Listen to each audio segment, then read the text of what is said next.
In this tutorial video, I will be showing you how to complete step 2 of the BigCommerce plan, which is to set global options. By default, it will be marked as completed because the options are set to default. We recommend you to use default selections, but you can change it. Click on step 2.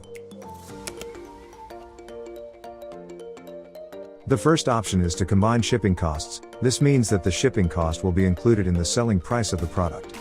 So, if you turn on combined shipping, you need to turn off shipping costs in your BigCommerce store, otherwise you are overcharging your buyer. This allows you to mention that all your items have free shipping. However, if you do not combine shipping costs, then you need to display the shipping costs for all your products on your BigCommerce store. Let's say the price of an item is $10 and the shipping cost is $3. If you have combined shipping turned on, then the price of $13 will be pushed and displayed on your store for that item. However, if you have combined shipping turned off, then the price of $10 will be pushed to your store, and $10 will be displayed for that item. You will be responsible for showing and configuring the shipping cost, if combining shipping is turned off.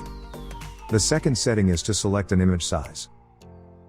The second option will have a bigger image than the first option. The last option, which is to upload original images, varies with different suppliers. Different suppliers provide different sized images.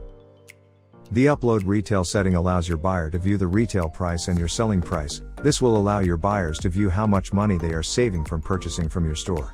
For example, if the retail price is $59.99 and your selling price is $39.99, then this feature will tell your customer that they are saving 33% from purchasing from your store.